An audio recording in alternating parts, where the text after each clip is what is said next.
What is up, everyone? Welcome back to the finale of Let's Play Dark Souls 2, Crown of the Old Iron King.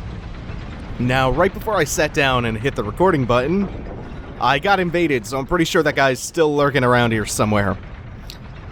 But we're gonna continue on our merry way and let him come to me. Because we have places to do, things to clean up, a boss to kill. And that sound that you're hearing, you might catch it in the background, is the sound of an illusory wall opening up. It's devilishly hidden right along the elevator's path, and I had no idea about this until someone very helpfully pointed it out in a comment. And this chest contains the hollow skin, which is 100% curse resistant. Would have been helpful if I had this back in that one section of Brume Tower.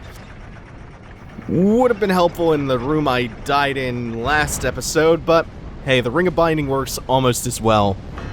Now, this is a hallway I've been in before. I went upstairs last time to get the extra 4 smelter wedges that were hidden up here.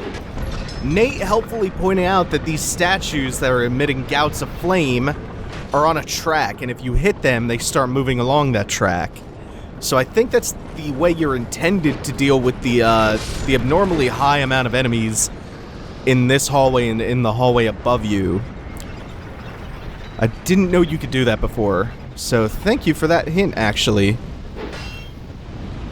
And the reason that I am back in this hall, even though I have the smelter wedges from before, apparently I missed an item somewhere on one of these 2 floors in this room. You can use the flame spouting statues to blow up an explosive keg and destroy a section of collapsible wall around here, which conceals a hidden item, and that hidden item is a dispelling ring +1. Which is just a better version of the ring you get for doing the first mission of Navlan's assassination quest line. Well, they're not gonna get roasted, so we'll just deal with them normally. Just deal with them like I did before. Yeah. Forgetting that the way I dealt with them before was the diciest way possible. Glug glug. Sunny D all over my face. Ah, that hurt. However, they're softened up enough. They're softened up more than the first time I did this, thanks to at least a little bit of damage from the flames. Yeah, that does make it easier, even if it doesn't kill them outright. Yeah, that dispelling ring +1, I don't know if I triggered the wall. I'm not gonna stick around too much longer to find out whether or not, I open that pathway up. It's really not that worth it. It just gives you a couple elemental resistances. Let's see, is any of these... Watch me run past it again, just like last time. Apparently last time I came through here, I did trigger it. I didn't see it. Yeah, apparently last time I came through here... Oh! Frosted sapling has been vanquished. I did trigger it before, but apparently I ran past it last time. And I'm guessing I did the same thing again this time, but wasted enough time over there. Alright, so there we go. Invaded by Dark Spirit Prowlers. So I'm wondering if that first Prowler that I dealt with a couple episodes back, I wonder if he's gonna respawn. Oh, yeah. Oh, you're not dead. Now you are. There should be like 4 of them coming down the stairs, though. 3? Okay. Yeah, it's 5 in total, including the one that I killed previously, my last time through here. Oh no! If the R2, if the second hit of it didn't glance off the wall, that would have been awesome. That would have finished them all off at once. Alright, yeah. Last one. I think that initial Prowler that you kill, I think he has more health and damage than the rest of them. The other 4 that are on the stairs seem kind of, a little bit squishier. So somebody had asked if I had ever seen the Mad Warriors before, and I actually haven't. aside from the mandatory one here in the tower. The Mad Warrior is apparently a rare spawn enemy in Belfry Soul after you join the Covenant, and you can farm them for a Berserker Blade, a special katana, and their gear. I've never encountered the Mad Warrior before. So we'll light this final bonfire of the DLC, and as we turn around, we see a Nagamaki laid it out in front of a set of armor. Very cool looking weapon there. And this armor is something we can interact with the Ashen Mist Heart. You can only access this area with the Ashen Mist Heart and with Raymonded. And this leads you to yet another memory.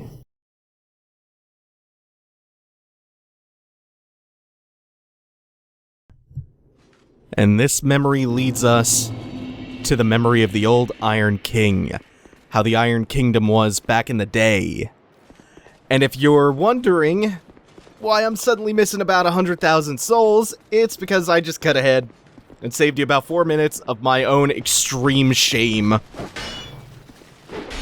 I forgot about a series of ambushes in this enormous room. I triggered all of the enemies at once, managed to pull it together, and then choked on the last enemy in the saddest way. So we are going to fix that mistake and, correct all of the shame right now. Oh, God. My shame is deepened by the fact that somebody just recently beat Dark Souls 1 using a Rock Band guitar. Like, using the whammy bar for movement and shit, mapping all the 360 inputs to a goddamn Rock Band guitar. Beat the game that way. Meanwhile, over here, we have a shit show going on with some of these knights. So each one of these hallways loops around and leads to the backside of one of these fireball-spitting lizards.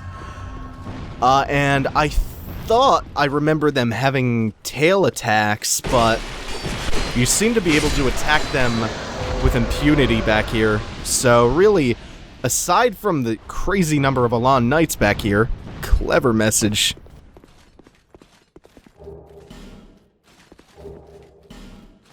So aside from the crazy number of knights in here, and the fact that they are also waiting to drop down from the windows, this area really is not that bad. It's really easy to deal with the lizards. You just have to know the knights are here and bait them out. Otherwise, prepare to run and reset them and tether them. So while I was in here last time, I was talking a little more about the Mad Warriors. They're kind of interesting because their armor suggests that Vendrick brought them to Drang Lake to help out. And it's interesting that they're here and they're labeled as Prowlers, and that there's also an assassin running around in Brume Tower. They're also kind of similar to the upcoming boss. They aren't from here. Oh, this one is a captain. Let us not die again. Okay. Not certain that the Prowlers, the Mad Warrior, and the boss are all connected. However, the boss may have been someone who people have been speculating about for a while. The boss might be Alva the Wayfarer. Alva roamed the world searching for a cure for his love, Saint Sereda, who suffered some mysterious sickness. Saint Sereda is a name that I haven't mentioned much before. I haven't mentioned that name in a very long time. She's possibly buried in the grave of saints. Oh, no. Now I'm petrified of forgetting some little detail and screwing up that hard again. It was real bad. And it was like 4 minutes of non-stop. Just awfulness. Alright, we have more lizards. I hate these illusory wall messages. Illusion ahead. No. Great bow wielding ones. Got a line of sight 'em with the pillar. Oh. Alonne? I didn't mean to do that. So yeah, Saint Sereda is possibly buried in the Grave of Saints. And another name you might want to know is Zuli the Witch, who accompanied Alva. Oh. I possibly committed the same mistake again by triggering everything. Let's run back and reset them. So, these characters, Alva and Zuli, they also have ties to Navlan, the guy in Aldi's Keep who bid us to do some assassinations for him. Alva is in Navlan's name, and Navlan mentioned at some point having changed his name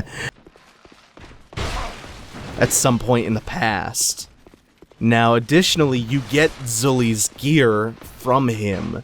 You get the Black Witch's set, which was her armor, from Navlan. Now, I bought the theory that Navlan might be Alva before the DLC, before we knew much about Alva. Well, we still don't know much for sure about him. But what I'm thinking now is that the boss coming up... Do I want to spoil the name?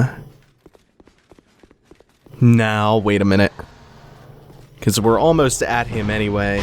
Oh, I'll save that for just a second. Did that great bow just warp into existence? I really didn't see that in the distance, and then it just suddenly popped in. So the memory of the Old Iron King isn't terribly big. It's fairly tough. Just like the rest of the DLC has been. It's just a couple of rooms. Nothing much to see in any of the rooms. And then we make it to the final boss of the DLC, Sir Alonne, who aided the Old Iron King in his rise to power and created the entire order of the Alonne Knights. This dude is so cool. I've heard that if you bow to him, he will bow back at the beginning of the fight, but I didn't want to risk it. He is so radical. And do you hear this theme in the background? It tells you exactly what kind of fight you're in for. God damn, they're nailing these bosses in the DLC. I love everything about this. The fight, Alonne himself is cool. The environment, like, look at this awesome-ass floor. Oh, look at how he moves and attacks. And his weapon, that giant Nagamaki. Love it. Oh shit, I rolled way too early. Okay.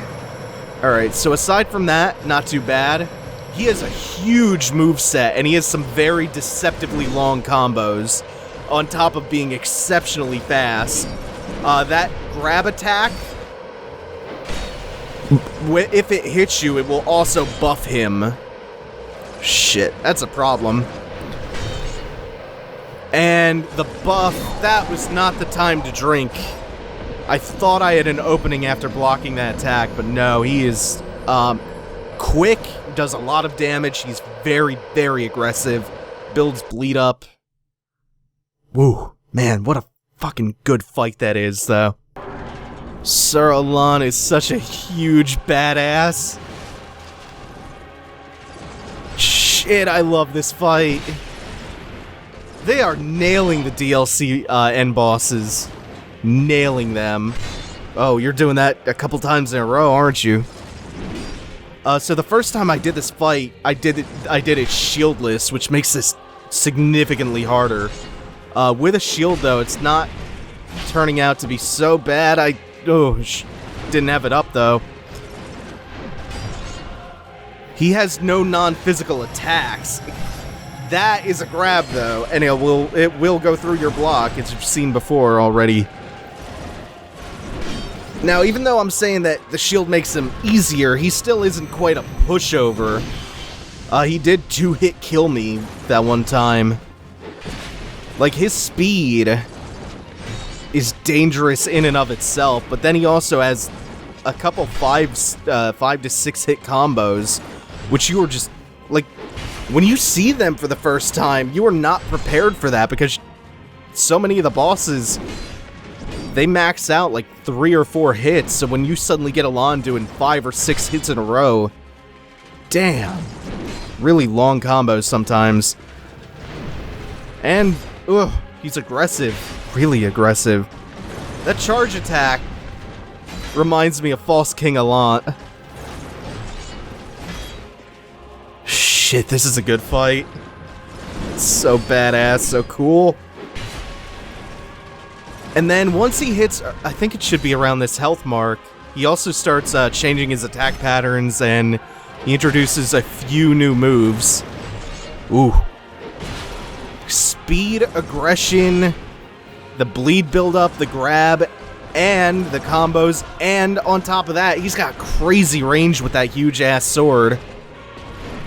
And you can get that sword.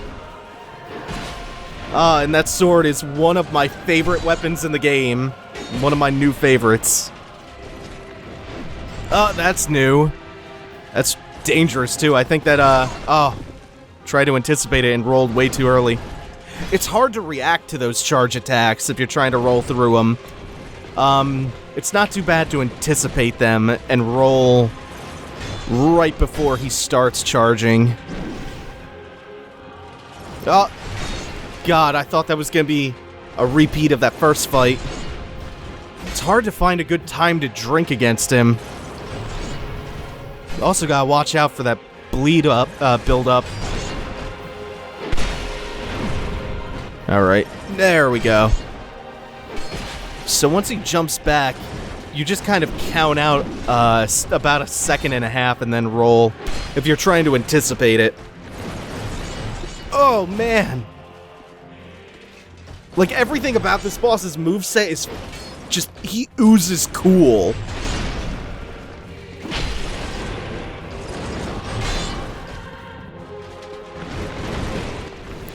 What do we got? We got a charge coming? Yeah.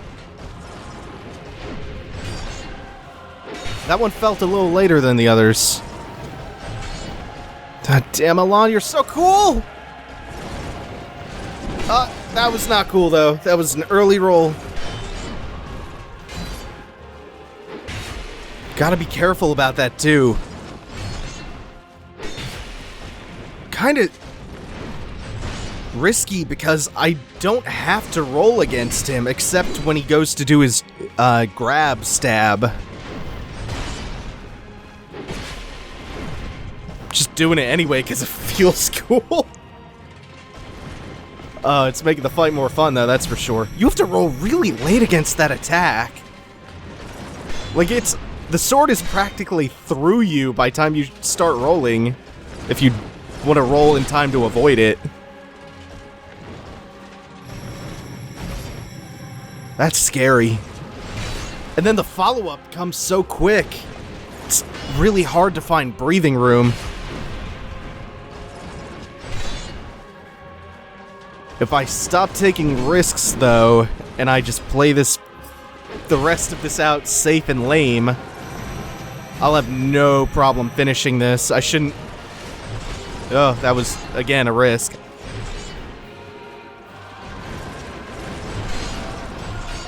And finish it.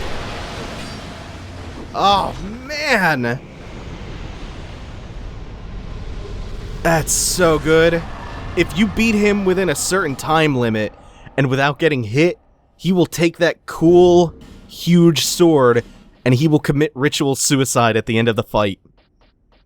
What a huge badass this boss is.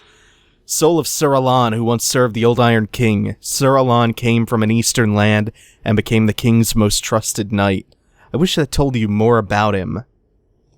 Like, I didn't even know about Sir Alonne before the DLC. I thought the Alonne Knights took their names from a place or something, not a person. I had no idea who he was. And as cool as this room looks, as amazing as it looks, that vista is shit. What else do I have to do? Oh, right, there's this little side room here. And, like, when I fought him, I instantly fell in love with that boss, because he's just so cool. That same effect you get when you fight Artorias for the first time in the Artorias of the Abyss DLC, is that even if you don't know who he is going into it, the moment you start fighting him and you see what he can do, so cool. And you can, like I said, you can get his armor, him and Raim's armor, from Magarold in the Iron Keep. You have to be on New Game Plus, or you have to burn a bonfire ascetic to get yourself there, but you can get that armor, and it's really cool looking. And of course, since we have his soul, we can get his sword, which, like I said, is one of my favorites, my new favorites in the game. That's amazing. They have done such a good job with most of the bosses in both of the DLCs. The main bosses in DLCs have all been top-notch. The side challenge bosses, on the other hand, have just been lazy, but at least Blue Smelter's not infuriating, just kind of lazy. So now we're gonna journey around Brume Tower and collect all the stuff that I missed when I came through here the first time. So first off, this elevator leads to a number of things. There's a left and right path, and this path down here. Let's see, that is another statue which you can hit and it'll start rotating and cover the room in a rotating stream of flame, which is pretty nice. I don't know if you can control which direction it spins in. Oh, the other possessed armor is also dead. Didn't realize that. It's spinning towards me. Would like it to spin towards the other side. Guess it didn't matter that much. This door is the door that opened from the other side, from that second bonfire. What is that item? I think that's an herb or something. I always suspect something, underwhelming. It's an old Radiant Life Gem. And there's one more thing you can do from this room. Side paths that lead to other side paths. I love it. That was closer than I would have liked it to have been, too. So if you come out here and follow the ledge around, there's a very cool ring on this corpse. The Simpleton's ring.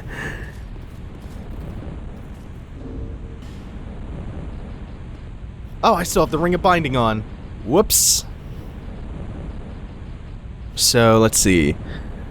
Ring depicting a simpleton's flower. Wearer becomes invisible while rolling. This ring was worn by the soldiers of the Old Iron Keep, said to be blessed with divine protection. This ring only does one thing, but with ingenuity, it can be fearsomely effective.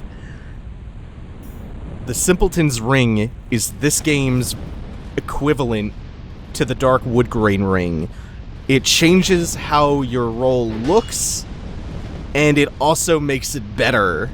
So you kind of bamf when you roll now. It kind of looks like you're teleporting, and on top of that, the ring adds some adaptability, so you get a couple more invincibility frames on your roll. Not a bad ring at all. Not quite as crazy overpowered as the Dark Woodgrain ring was, but it's a nice little nod. Plus, it's not a bad ring. And again, we're coming out to this elevator. So, mistakenly said there's... Oh, no, wait, there is another path on the right. It's right down here, and there's a jump you have to make. Okay. And then there's the path that is right behind me right now, but first I'm going to make this jump. No! Oh, that was so bad. Let's see if I can do this the right way this time. Without falling to my death in a really embarrassing way. There we go. And it's not even worthwhile coming down here, despite the fact that this item is super well hidden. Because it's just a little spear. So I think I'm going to do now is I'm going to homeward bone back and go after a couple more items because there's still more stuff to pick up around here. And it's also dawning on me that I forgot to talk about the connection between Alva the Wayfarer and the boss we just fought, Sir Alonne. So what I'm thinking now is that Sir Alonne came to the Old Iron King's kingdom, helped build it up with the Old Iron King, met his beloved Sorcery here maybe, and then one day she falls ill, and he has to abandon his post, he has to abandon the kingdom to go and search for a cure, and he becomes Alva the Wayfarer, traveling from land to land searching for that cure. The only thing that I find too bumpy about that theory is that why would he change his name? Now, to add to that theory, the weapon that you get for trading Sir Alonne's soul is... I can't remember the full name, but it's a bewitched sword. Bewitched is in the name. Alva the Wayfarer traveled with Zully the Witch, who at one point tried to ruin him. You can take that even further, that theory, you can expand on that and extrapolate and say that he may have gone mad and become the Mad Warrior following the death of Sorcery, assuming that Sorcery died and was buried in the grave of saints. Saint Sorcery being her full name. Also, I should have just taken the elevator before. I forgot about this other path. Or maybe in the wake of Sorcery's death, he snaps, and the Nadalia personality is born, and he as Nadalia murders Zully. Nadalia does seem to have multiple personalities, right? One of them being very ambivalent, one of them being sociopathic. There's a lot of possibilities there. I like the theory that Alonne is Alva mainly because it explains why Alonne eventually left the Iron Kingdom to find a cure for Sorcery. Well, you know what? Instead of having to deal with a giant swinging a huge club around me and healing, I'll just use the invincibility frames of stabbing the smelter wedge into the Ashen Idol, and we no longer have to deal with the giant getting healed. And let me also pick this soul up in case I die and some weirdness happens. I should be dead now. Oh, I should be dead there too. What is going on? Nadalia is no more. True soul of Nadalia acquired. That's it. That's all of the fragments. Okay, now it's just a matter of killing this guy. Oh, didn't see the follow-up coming. I shouldn't have attacked. Yep, I didn't leave myself any stamina. I still might die. That was bad stamina management. I escaped death like 3 or 4 times there in situations that I absolutely should have died in.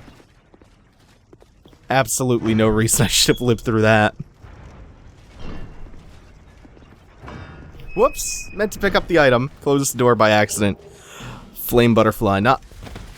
Oh my god, no. Oh my god, you're kidding me. I think I just got Final Destination. I think I cheated death too many times. And death pushed me off the cliff. That's the narrative I'm rolling with.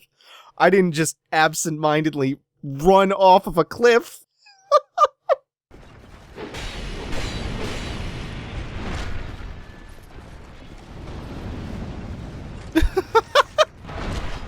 That one I can at least laugh at. The other 2 deaths this episode have just been embarrassing. That was embarrassing in a fun way. I can laugh at myself for that one.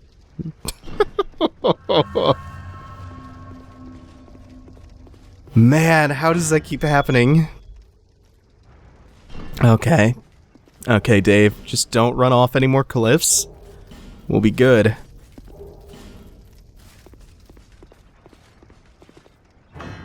Was that 2 deaths to falling this episode? Gorgeous view? I've seen better. 8 out of 10. Shit. I think there's one more item left up here in Brume Tower, and then we will be done. One more, with the exception of that dispelling ring that I pointed out that I didn't pick up. And it's actually the item, I think it's the very first one we saw when we first entered the area. And I was wondering how in the hell you're supposed to get across to it. The solution is actually pretty simple. And having said that, I will probably fall to my death for a 3rd time going after it. So the excavation bucket there gives you a platform to jump to. And you can't quite make that jump without it. But with it... Oh, no! Almost rolled off it. And it's doubly stupid that I took the risk and made that jump, because I could have just came around and hopped onto it from the stairs there. But it leads to the Baneful bird ring, which is the last item that we have to get in the DLC. There it is. Ring of Rame, the traitor, reduces stamina loss when blocking with shield. He was an agile swordsman who served King Vendrick, but after resigning from his post, he reconsidered his way of life and was born again as a stalwart warrior. So this gives you a little bit extra stability, a little bit more guard break reduction. And that is it for the Crown of the Old Iron King. Let's get out of here. Oh god, the bonfire I'm homeward boning back to is the one that is about 10 feet away from me. And not the one in the foyer. That said, we are still actually not done with the DLC. There are a couple of things that we have to do to clean up. Namely, we're gonna go talk to Vendrick. Alright, so we are back here once again. He should have a couple of sets of dialogue for us, since I did not talk to him with both his crown and the crown of the Sunken King yet. So we have 3 crowns down. There's only 1 to go.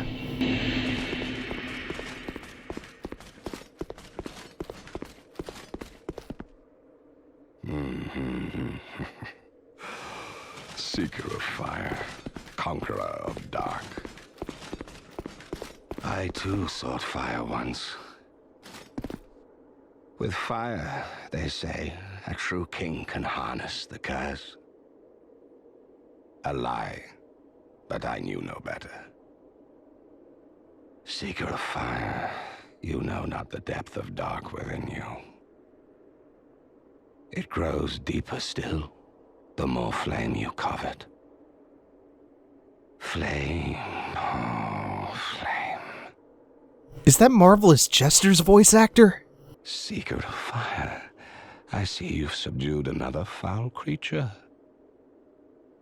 One of the father of the abyss spawn. That confounded quintessence of humanity. The abyss once had form, but then dissipated. And yet, traces of its existence endured. Each fragment, thirsting for power, spread dark with no relent. My dear Chandra was one such fragment. A feeble, tiny thing that thirsted for power more than any other. Driven by insatiable lust for a worthy vessel. Fire came to be, and with it, disparity. Heat and cold, life and death, light and dark. Dark was seen as a curse. Shadow is not cast, but born of fire. And the brighter the flame, the deeper the shadow. inherit fire, and harness the dark. Such is the calling of a true leader. Dark was seen as a curse. Shadow is not, and the brighter. Okay. There are some really big callbacks there. Like, he uses the title Father of the Abyss by name. And he quotes the opening to Dark Souls. In the act of dancing, the Bride of Ash was transfigured as smoke, enticing people to her residence, and so her seat of power came to be known as the Brume Tower. This wondrous soul of this augur of solitude. So, my theory about the fragments of Manus embodying traits of humanity, aspects of humanity, that seems to be true. That's interesting. And the dialogue from Vendrick, there's something sticking out to me. It's... how do I word this? He implies something that's really counterintuitive. It's always seemed like the fire fades and the world is consumed by dark, right? As one of them grows stronger, the other one grows weaker. Instead, what he's implying there is the opposite. The brighter the flame, the deeper the shadow. Am I looking at that line the right way? And the other thing he says, to the same effect? Shadow is not cast, but born of flame? Something along those lines? It feels almost like a retcon or something, right? This is partially why I find how the curse works in Dark Souls 2 so confusing. It's unclear what the curse is anymore, and what causes it, and what feeds it. Maybe both the flame and the dark? Maybe. Dark Souls 1 had me operating under the assumption that snuffing out the flame would put an end to the oh god, that was cool. Would put an end to the cycle of death and rebirth and thus break the curse. Hello there. But the more I think about it, that's based on incomplete information and information from an NPC who was a liar anyway. I don't know, that one really messes with my head. Oh god, I hope there's some kind of resolution to the curse in this one. So you can not only get that chime using Nadalia's soul, the Chime of Screams, which, let's check that out. Sacred chime forged from the soul of Nadalia, Bride of Ash. Nothing appears sacred about the frightful design of this chime, but it does have the benefit of raising one's faith. The oozing frozen iron forming the bell seems to anticipate a scream. Cool description there. And it does raise your faith up. Not sure how that stacks up to other chimes. There's something I really don't like about Nadalia's rewards that you get from trading her soul in. And it's that they're spread across two different NPCs. You can also go to Strayed and get a pyromancy using her soul, which is Outcry. It's like a dark version of Firestorm. And it's apparently pretty powerful. This is what I want, though. Come back again if you find another. The bewitched Alonne sword. Let's pop that thing on and check it out real quick. This thing has one move in particular, which is really, really cool. On top of the moveset that you would expect just from what you've seen from the boss fight, there is a self-buff that you can do with this sword, with this Nagamaki. And it's two-handing it and hitting L2, which would normally be parry. You impale yourself. You do a little bit of damage to yourself, and you get a buff. Look at that. That is so cool. And on top of that, since it goes through your abdomen, it can hit things behind you. Which is just a cool little detail. I love this thing. Anyway, that's going to be it for the Crown of the Old Iron King, folks. That is all I have to show off. I love this one just like I loved Crown of the Sunken King, and we have one more left to go, so not going to say goodbye to this game just yet, at least not in Let's Play form. So for now, I'll just say thanks for watching, everyone. Take it easy. Have a good one. What's up, everyone? I don't normally do this, but I was editing the video, and something just kind of clicked for me. And it has to do with my confusion about the curse. And it brought me back to that line that I've repeated a lot throughout the Let's Play. The curse of life is the curse of want. The natural state of what are humans in this universe is that of a hollow. Humans were hollows before the pygmy fragmented the dark soul and birthed humanity. The dark brought about the rise of humanity. The flame brought about an endless cycle of rebirth. They are both tied to the curse, but they aren't necessarily the curse itself. As an undead dies repeatedly, they lose their humanity and they lose control of their minds as they return to their natural state as hollows. But since they have humanity, they have desires, they have wishes, they have want. They resist returning to their natural state because they are driven by desire. That's what staves off hollowing for some, possessing a strong desire. The armorer in Majula, for instance, only starts losing his faculties when he becomes rich and successful. Before that, he had a goal, a desire to cling to. But after he gets rich and successful, he doesn't have that goal anymore. He's attained that. He doesn't have any further ambition. So he hollows out. But those desires which give humans in this universe purpose also prolong their suffering within the cycle. The curse of life is the curse of want. Humanity and the wants and desires that come with being human, that's what the curse is. And the flame, which makes it impossible to die, leads to people suffering endlessly as they lose control of themselves. This makes sense to me. As a holistic explanation for what the curse in Dark Souls 2 is, that makes sense to me. Which would mean the only way to end the curse would be to not only snuff out the flame, but humanity or the dark along with it, which doesn't seem possible, since no matter how many times the dark soul fragments, it just eventually congeals, it pulls itself back together again. No dark and no fire, though, seems like it would return the world to how it was when the everlasting dragons lived, a grey fog. Maybe that's why Shanalot thinks we can end the curse as the new monarch. Maybe that's why Vendrick counsels the player, because we have the unique opportunity to snuff the flame out from the throne of want and stop the spread of the dark by killing those fragments of Manus, the queens. There's that line that Vendrick said about inheriting the flame and harnessing the dark. Maybe that was his folly, thinking he could have his cake and eat it too. And maybe that's the mistake that we as the next monarch have to correct. I feel like I might be onto something with that.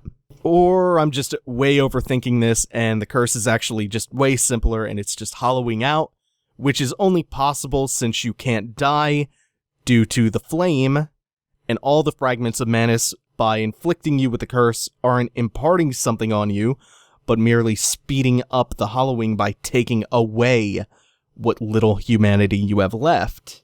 Which makes way more sense than all the stuff that I just said, apart from maybe that last bit. Because the Dark Soul is constantly trying to pull itself back together, so it makes sense that they, the queens, the fragments of Manus, the embodiments of shards of the Dark Soul, so it makes sense they're trying to take humanity away from you, and that you get the curse status because you're hollowing out as the humanity is pulled from you. Either one of those theories I just spouted off, they're still loose ends no matter which way you look at it. And I still want some sort of resolution, so I'm right back at square one. Confused and seeking resolution, but I feel like I at least have a little bit more of a firm grasp on what's going on. But anyway, I'm gonna go think myself into circles some more. Thanks for watching, everyone. Take it easy. Have a good one.